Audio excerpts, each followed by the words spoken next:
Good evening, folks. This is Deb and Dave, and this is the Factivist Report. And we are continuing on here with Project 2025 and the Heritage Foundation. And tonight we're going to talk a little bit about promise number 2 in the document's opening, the introduction, which basically amounts to dismantling our government and our democracy and any kind of protections that may have been put in place for the American people. So let's get on with this. Okay, so this introduction was written by President Ken Roberts, and promise number 2 basically is dismantling the administrative state and bringing us back to self-governance. I will talk about the whole self-governance piece next week. This is not self-governance, what he's talking about. What he's talking about is dismantling government agencies, some of which were created by Republican administrations and by Republican presidents. But they are Republican administrations of presidents who are now considered not extreme enough for the shitbags we currently employ. Right. So let's start with bullet point number 1. A combination of elected and unelected bureaucrats at the Environmental Protection Agency quietly strangles domestic energy production through difficult to understand rulemaking processes. So, little history for everyone. Deb, did you know? I don't think you did, actually. I didn't know either. Who created the Environmental Protection Agency and why? Anyone? I know, but that's unfair. So Richard Nixon and Richard Nixon's administration through the Environmental Protection Act in the early 1970s. And why? Because rivers were on fire. And smog and pollution and everything else. Love Canal, yeah. Yeah. Why the Environmental Protection Agency was created.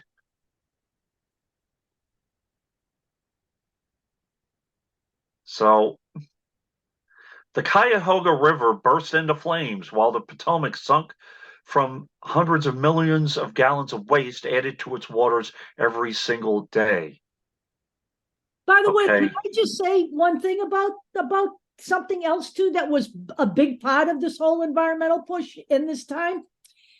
I was working for a company called Millipore, a company that made the actual filters that pioneered the Safe Drinking Water Act of 1974. By the way, do you know what president signed the Safe Drinking Water Act into power? That would have been Gerald Ford, just so everyone understands that. The Cuyahoga River bursting into flames was a big part of that whole thing. That was an amazing sight to see. So now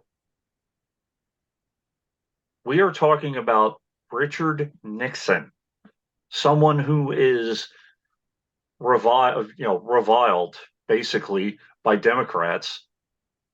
He realized that at that time the country had 5.7% of the global population in 1970, but consumed 40% of natural resources. So Richard Nixon realized that something had to be done, of all people. Okay. These events and others that came to a head in the years leading up to the election resulted in a sense of urgency that propelled the new president to quickly establish an advisory group to focus on pollution problems. You know, talking about the word pollution there. Yeah. People are talking about whether we should start using that term again more often, because it's more understandable for people than some of the other terms that are being used. I don't know that that's true or not, but honest to God, people, what the Heritage Foundation is talking about here is drill, baby, drill. That's what they want to go back to. Right. They want to get rid of any initiatives that the Biden administration has put in for renewable resources and go back to, fossil fuels. And take a look around you at the weather. Take a look at where you live right now. Is anything normal to you? Nothing's normal to me here in New England, quite frankly. It hasn't been for a few years now. Take a look around you. We have a real problem here, okay? We have a real problem here. This started with the Environmental Policy Act of 1969. Right. All right. But now, okay, it's the Clean Air Act and Air Pollution Act.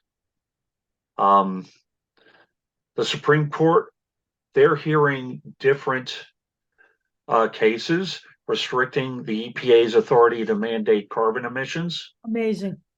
And also, this is all political, folks. All of this is political. All right. And also wetlands. Okay. Apparently, my computer isn't responding, but there's a Reuters article here that shows darkness, as well as it will eventually show there are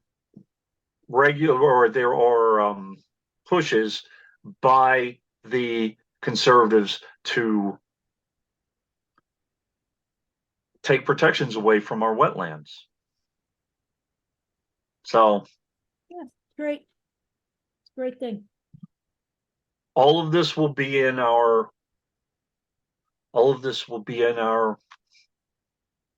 sources for the YouTube channel. So, see if I can put that up real quick. This is by Reuters. John Cruzel and Andrew Chung from May 25th of this year. See if I can show it real quick. Maybe, just maybe.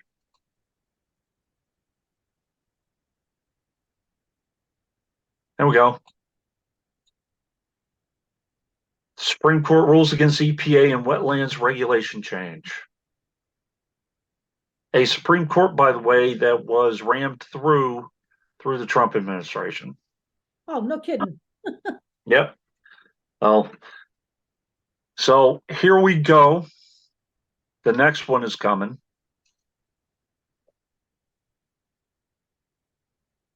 Where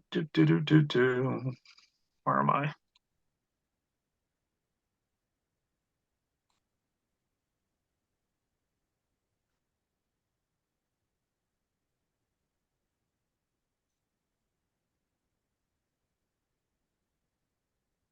So this is the next piece from Ken Roberts of the Heritage Foundation.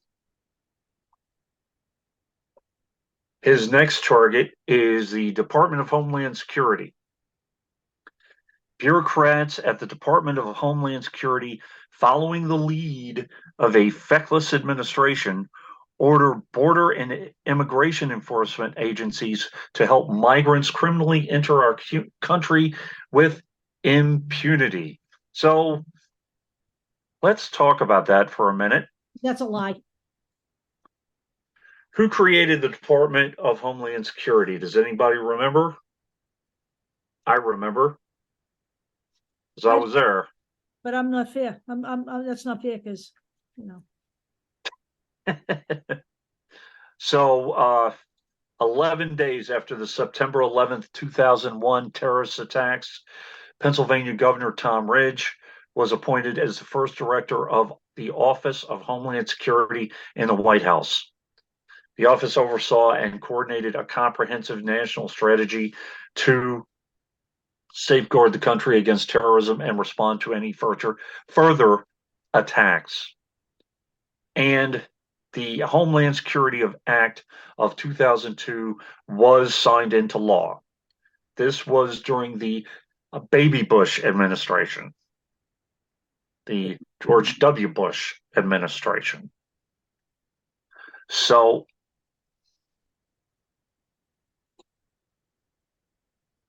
while all these things are being talked about the Biden administration, Joe Biden has agreed to at least temporarily take funds away from certain programs that he actually advocates for, to build a 20-mile stretch of border wall, despite the fact that he doesn't think the border wall will be effective. And why? Because the Trump administration, through its, I believe it was its 2019 budget, allocated that money that way. So to say that he's doing nothing is patently false. And he's actually doing this Because he has no choice.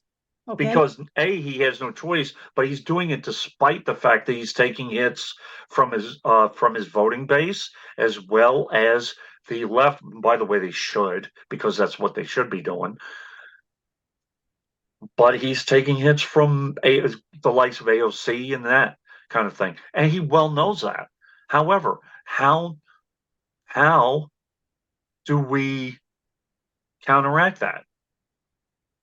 Deb knows. How do we counteract it, Deb? You vote.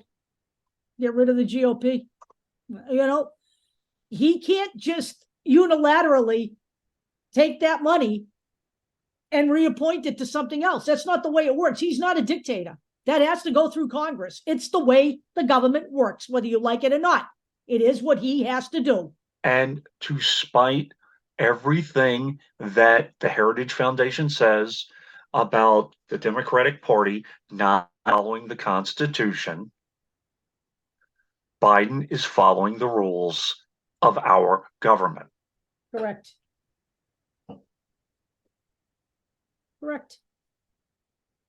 He is indeed. On to point 3.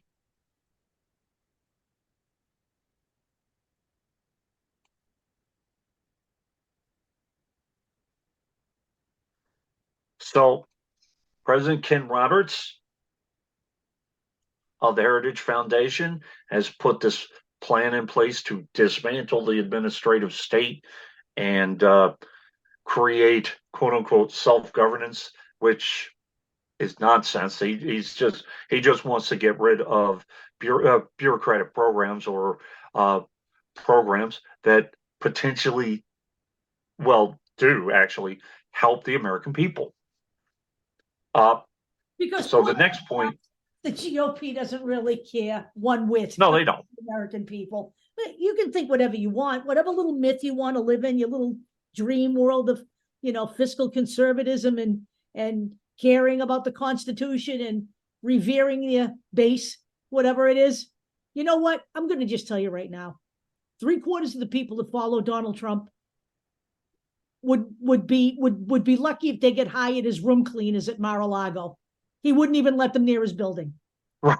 All they are is a vote to him. That's all they are. Right. He'll have dinner with a white supremacist named Nick Fuentes, but he won't have fucking dinner with you. Right. So here's the next piece of this. Through the Civics Learning Project, they talk about the 1619 Project, which was created by the New York Times. The Heritage Foundation and conservatives. It wasn't just the New York Times, though. We have to make that clear, because that's part of the problem. There's a belief. Oh yeah, this is like a whole thing now. But the Civics Learning Project has specifically curated these resources to accompany the 1619 Project. We're going to be talking more about this next week, because it ties in directly to the Constitution, constitutional originalism, and the history that radical right, they don't want you to know about because it ties in directly to the rights of American citizens. And it ties into Article 14 of the Constitution, which talks about the rights of naturalized citizens and all of that. But we're going to be talking about that next week. The bottom line is that the Heritage Foundation doesn't want you to know about all of this kind of stuff. They don't. Because it's quote unquote wokeism. Correct. Okay. They want you to be dummism is what they want. Right. Right. So on to the next point. Again, so we have Ken Roberts talking about dismantling the administrative state. So another point that he makes that is BS is that the bureaucrats at the Department of Justice force school districts to undermine girls' sports and parents' rights to satisfy transgender extremists. Now, I'm just going to say it again, okay?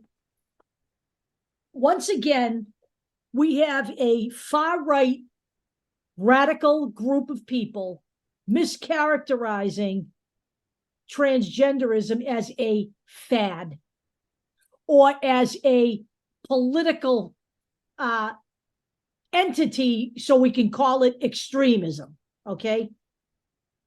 Transgender, again, for dummies, is not something you wake up one morning and decide you want to do, okay? Especially listening to people like this asshole make his commentary about transgender people. No one chooses to be in a situation where they can be potentially abused, okay? Whether it's emotionally, physically, or any other way. People who are transgender, people who are gay, people who are not sure yet, their brains are wired differently. It all starts in the brain. And there are studies now that are showing that, okay? This is not a fad, and it is not a teenage thing to do. It has not been a TikTok challenge. It is a very real thing. One thing that I want to make perfectly clear is that President Biden knows that he has to represent all people, including those who are bringing up this question about transgender sports. And again, Joe Biden has suggested, this is a suggestion or something that he has proposed, allowing limits on transgender athletes' participation in school sports if state officials can prove that there are adverse effects on their citizens. And that, my friends, won't be happening. Right. That is actually calling their bluff. And this is not an example of proving anything. Remember the preemptive strike? I believe it was North Dakota. I don't think it was. It was one of the Dakotas. I think it was North Dakota. The governor saying we're banning this before it becomes a problem. Yeah. No, that is not exactly. You have to prove that it adversely affects your population in your state. Right. And when we say we have to prove, just so the people on the right understand what that means, and some of the people on the left, right? Correct. Okay. You have to show actually empirical evidence that it is actively harming someone. And that, I'm going to tell you right now, I don't believe that's ever going to happen. It just isn't. there is one fear and one criticism that the AOCs and the progressive wing has brought up, that I believe may be valid, that you do have judges appointed by Trump or other conservative or right-wing judges that will just try to ram it through with no proof during a Republican administration. Right. We have the solution to that problem. Both. I don't know what to tell you. I mean, yeah, that is a valid concern. It is. But you know what? We are where we are right now because Right. we had, I'm going to say it again, we had low voter turnout in 2016 and we elected a fucking fascist. That's Right. exactly what happened. Whether or not it is because, the Russian propaganda worked on people, whatever, for whatever reason, again, I will say it again, the only time the Republicans win is when the Democrats take time off from the voting booth. And, Right. and every time Correct. you do, this is what happens. Same thing with the midterms. That's why we lost the House. We didn't have to lose the House. That's ridiculous.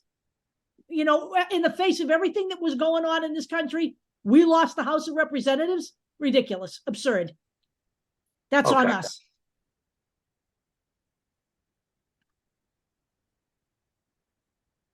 So the next installation of Ken Roberts'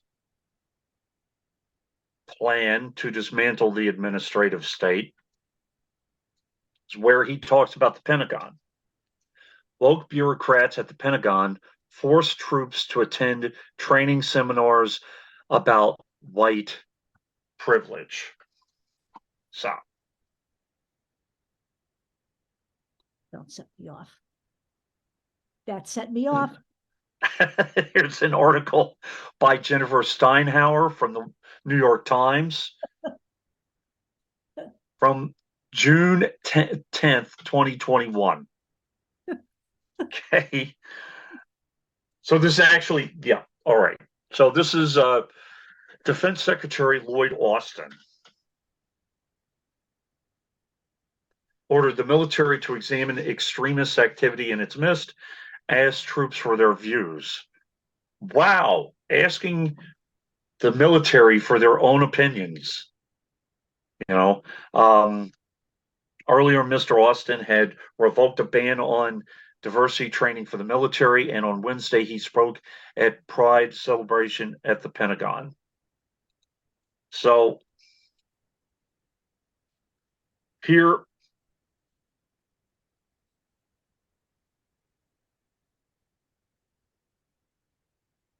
is what Lloyd Austin basically said. Because Tom Cotton ran his mouth and, blah, blah, blah, all that. Diversity, equity, and inclusion is important to this military now, and it will be important in the future. Mr. Cotton, blah, blah, blah, plummeting morale, blah, blah, blah. Basically, what Lloyd Austin is saying and what some in the military are saying is that you need to address diversity, equity, and inclusion because these are the people who are in your military force. And in order to create a more effective, and this particular piece from Jim Garamone, February 9th, 2022, from the U.S. Department of Defense, he talks about creating a more lethal military force. So it's coming from the military. And in order to have a more effective military force, its troops have to understand one another. Look at these people live together, okay? Some of them live together with 4,000 people on a submarine, okay? They live together every day in tents. They live together on marine and military bases. They have to be able to peacefully and understand each other and coexist with each other. That's all being woke is. And in fact, that is exactly what the right wing doesn't want. What they want, and no matter how you look at this, is all white supremacy. That's what they want. Okay? White is might, and that's what they care about. So this is Garrison said the need for diversity, equity, and inclusion to be a consideration or a part of all decisions in the military. I would hope that as many leaders and members of the total force as possible see diversity, equity, and inclusion efforts as a force multiplier. He wants to see the program as a way to make the U.S. military more successful in achieving critical missions and making forces more lethal. And in the next point and piece of this, we will talk about Tommy Tuberville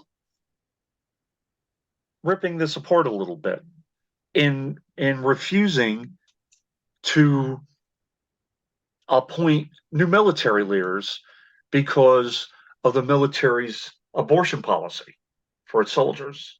So we have a single senator from the tiny little state of Alabama, okay, holding up over 300 military appointments because he's pissed off that the government pays for military abortions, that they reimburse the soldiers for that. That's called health care. And that's also called an abuse of power. It is. That the right says we do all the time, or that the Democrats do all the time. Yeah, we don't do abuse of power. They do abuse of power. It's pretty clear who does the abuse of power in this country. Okay. So the next piece, we're going to be talking about that.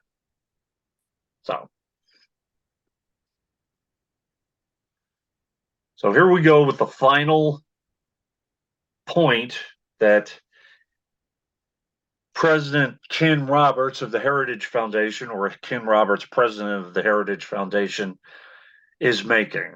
Bureaucrats at the State Department infuse U.S. foreign aid programs with woke extremism about intersectionality and abortion. Now, what exactly is intersectionality?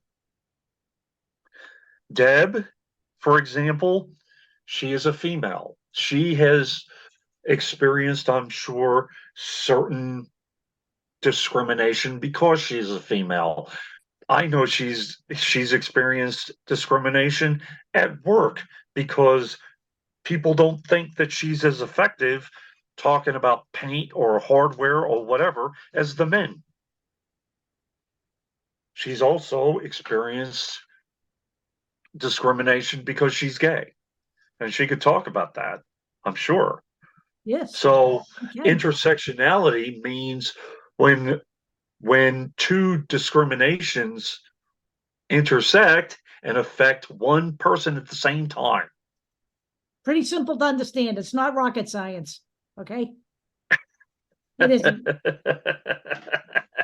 So here's being a black lesbian is even worse. Okay. Right. Here's an article. Intersectionality times 3. So there's an article from the Global Citizen. What is intersectionality and why is it important? Commonly mentioned but often misunderstood, intersectionality is critical to achieving equity, and that's what they're talking about. Okay, this is by Sarah Al-Gharib last year, February 16th, 2022. So the quote spoken by Audre Lorde, this basically, she says, captures the essence of intersectionality. There is no such thing as a single issue struggle because we do not live single issue lives. Yep. Okay. Deb is a mother. She is gay. She is a woman. She is a Bostonian. She is all sorts of different things. Yep. I am a male, a husband. I happen to be bipolar. I'm a union representative. I am a postal worker. I am a New Yorker. I am a former, Virginia native. All of those things interweave into what what my identity is. And in order to understand one another, we have to understand that different experiences interweave, and sometimes with discrimination. This is the U.S. Department of State, and they do speak about intersectionality a ton.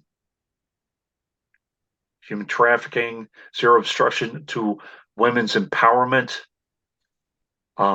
Asian American Pacific Islander colleagues, Office of Global Women's Issues, etc., etc., etc. So let's talk about, for a moment,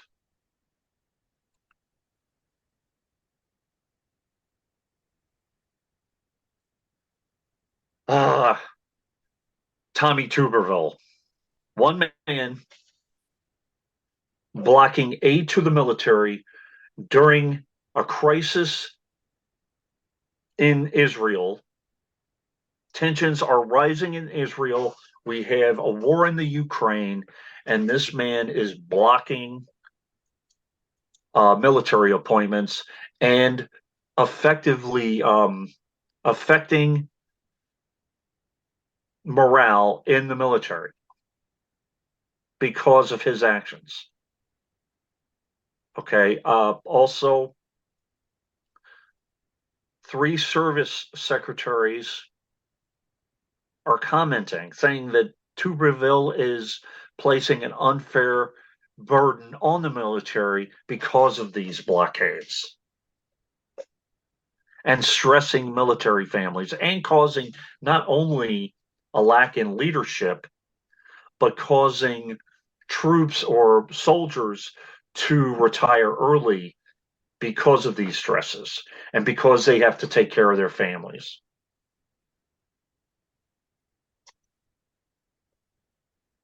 How is that? It's ridiculous. Yeah. It is. It's ridiculous, that, and I'm going to say this flat out, the Republican GOP senators could take him in line. They could literally do that. They're just allowing this to happen. They have absolutely no control over what they're doing. They don't want to exert any control over it either. What they're all doing is just trying to hang on to their seats so they can retain power, and they're allowing this to just happen. And I don't care. I don't care if Mitt Romney says something about it. I don't give a shit what he says about George Santos. I don't want to hear about it. Mitt Romney's now feeding you pieces of his book. Do you understand what I'm saying? Right. Feeding you pieces of his book. He wrote a book. He's retiring, okay, at the end of this term. And he's written a book, and now he's giving you little pieces of it before it comes out. So you make sure you buy it. He won't have to work again. Look, folks, understand what the GOP is, all right? There are people, senators that have been over there. Mitch McConnell, he's the fucking head of the GOP Senate. What the fuck's he doing? Come on. I looked, I searched for any Republican pushback. There is none. No, there isn't. Only the Democrats are pushing back on this. And by the way, I know what I heard one Republican senator say? One Republican senator, I can't even remember who it was. This is how far he went. I hope he changes his mind soon. That's great pushback. How about, hey, asshole, you don't stop what you're doing, we're going to primary you. Whatever it takes. I mean, this guy is in the state of Alabama. Right. Tiny little state of Alabama. One more myth about the Republican Party, that they are the party that defends our military and the police. They're full of shit. They're lying. Flat out liars. Okay. Flat out liars.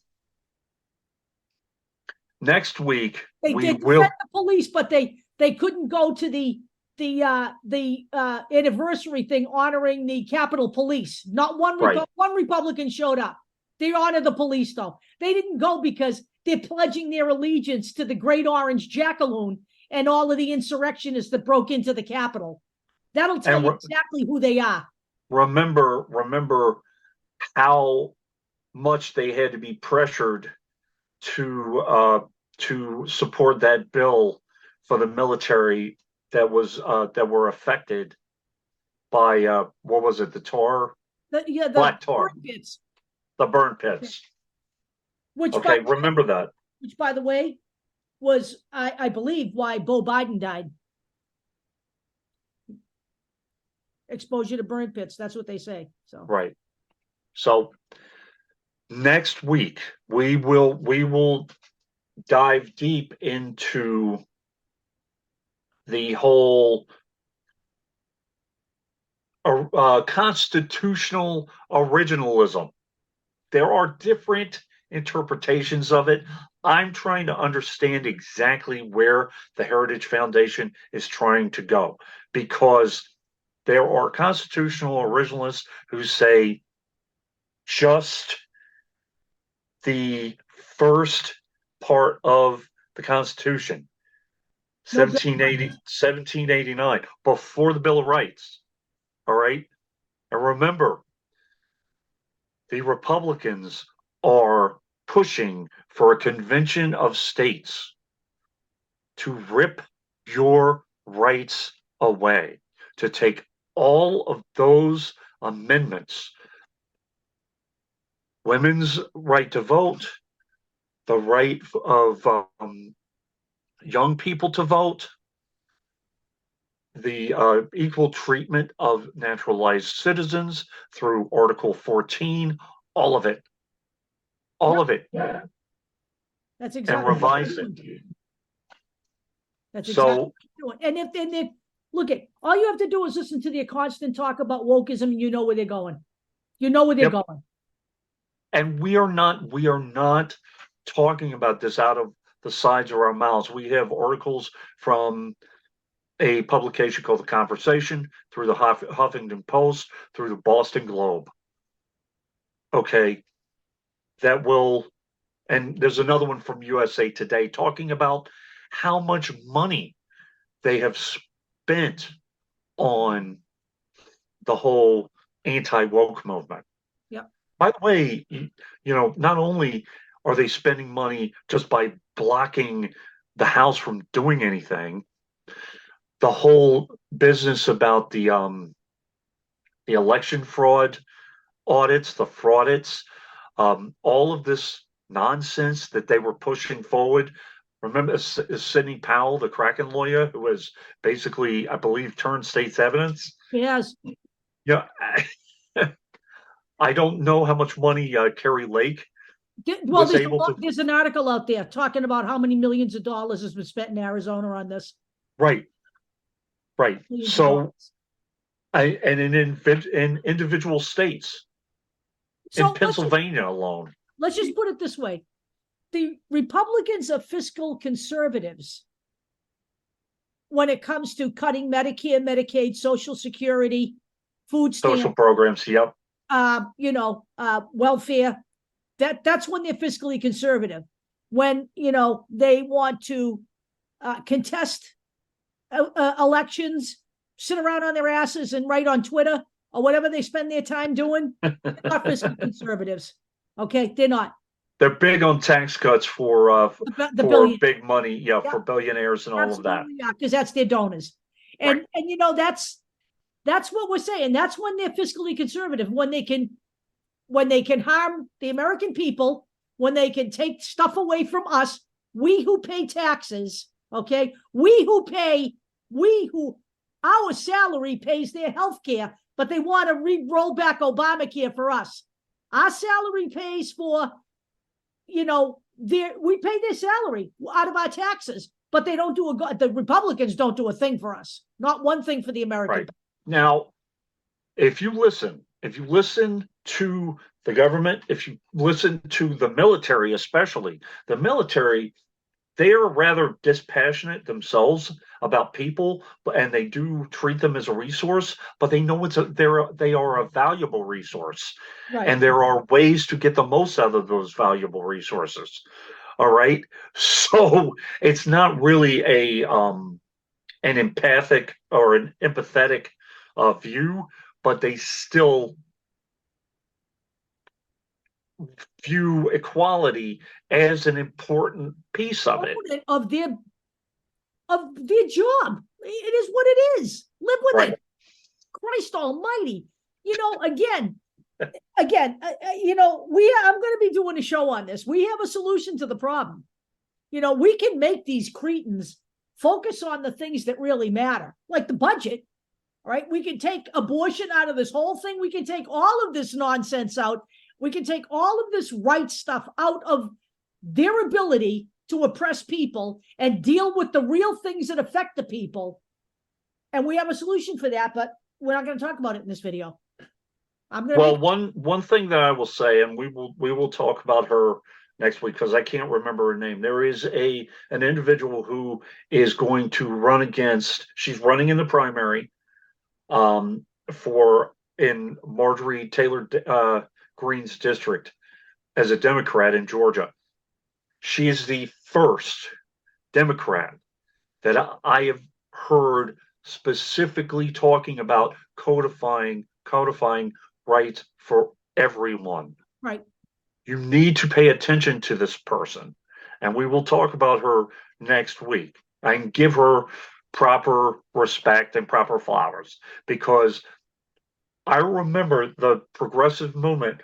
The big thing was Medicare for all. Right now, it needs to be codifying rights for everyone, especially with the Heritage Foundation, with ALEC. Yep. Talking about the Convention of States. ALEC is a big one pushing the Convention of States, by the way. Yep.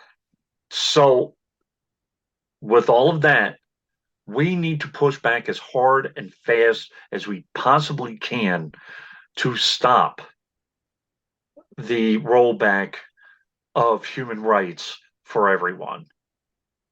By the way, again, that whole adage of first they came for this group, then they came for that group, then they came for you. Mm-hmm. Anyone who is African American, Asian, Jewish, by the way, someone who was in Detroit, she was an advocate. She was knifed and killed, and a Jewish advocate in Detroit, a Democrat in Detroit. I can't remember what it is. I can't remember her name either. And again, I'll try to give proper homage to her as well. I saw that in Jamal Bowman's Twitter last night, I think. But by the way, the person against Marjorie Taylor Greene, Tambray Cash. Tambray Cash. Rei Cash. CASH. Right. Johnny. So wokeism. You know what? Push back. Say absolutely. That's what we're for. Stop treating it the whole social justice warrior thing. Fine. Embrace it. Yeah, absolutely. Absolutely. All it means is that you're a better person than they are. That's what it means. As simple as that. Yep. Okay, gang. We good? Oh, I'm great. How are you? Fine. So next week we're going to be talking about constitutional originalism. Yep. Make sure you sleep the night before. Buckle your seatbelts. Better get ready. The bullshit will be flying. All right. Talk to you next week.